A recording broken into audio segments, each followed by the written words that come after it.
Hey everybody, it's Jeff here of the mentor team at Realty Executives Cooper Spransey. When you're buying or selling a home, there are a lot of things that you need to take into consideration. So I'm sitting down with mortgage lender Eirik of Cross Country Mortgage to talk a little bit about the process. Today we're going to talk about how much you really need to have for that down payment.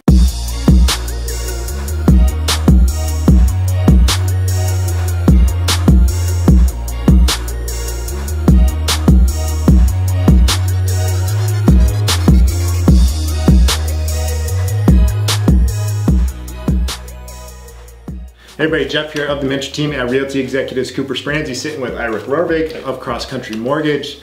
One of the things home buyers often think about is how much money do I need to put down to buy a house. So today we're going to talk about what you can do if you have less than 20% down on your home purchase.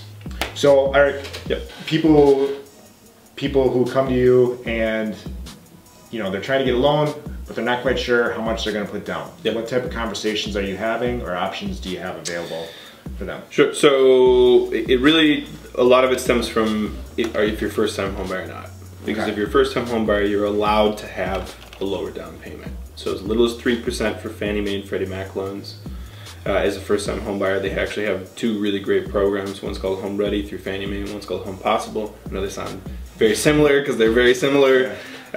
They allow for 3% down and reduced costs to do on interest rate potentially, and also with mortgage insurance too. Okay. Those are income qualifying programs. You have to live in a specific area and have to meet some qualifications of that. But in general, even if you don't, if you make too much to qualify for those, it's still 3%. Yeah. Right? If you are not a first-time home buyer, it's 5% minimum for conventional stuff.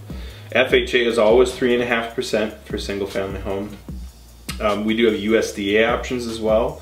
So if you're buying a house out in the country somewhere, potentially, and I want to say potentially because it's not an easy loan to get done sometimes, potentially that's no down payment, which is really nice. And then of course VA is 0 down payment. The other thing is that we have a program called the Chenoweth Fund with FHA, and if you don't have down payment, we'll do a second mortgage, purchase money second mortgage to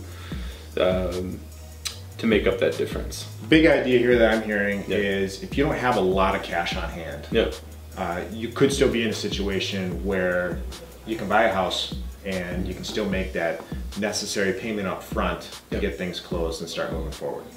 Oh, actually, one program is WHEDA. Yeah. So here in Wisconsin, we have WHEDA. I can't believe I forgot WHEDA. So WHEDA is also. You know how long it's been since I've seen a WHEDA loan? I mean, really. Yeah, no, so I forgot. I did one last year. Yeah. Which is super interesting, and actually the program of itself is a pretty good program. So, but WHEDA is 3% down, and they also have, similar to the Chenoweth Fund, they have a second mortgage that you do. It's called an easy close, and that makes up the 3%. Excellent. Yeah. So you're a home buyer, you don't have a lot of cash on hand, you still might be able to get into a home. Don't count on 20% being your only option. Talk to Eirik over at Cross Country Mortgage. They have a lot of options available for you to get you moving to where you want to be. So thanks for checking us out. Once again, I'm Jeff, and we'll talk soon. See ya.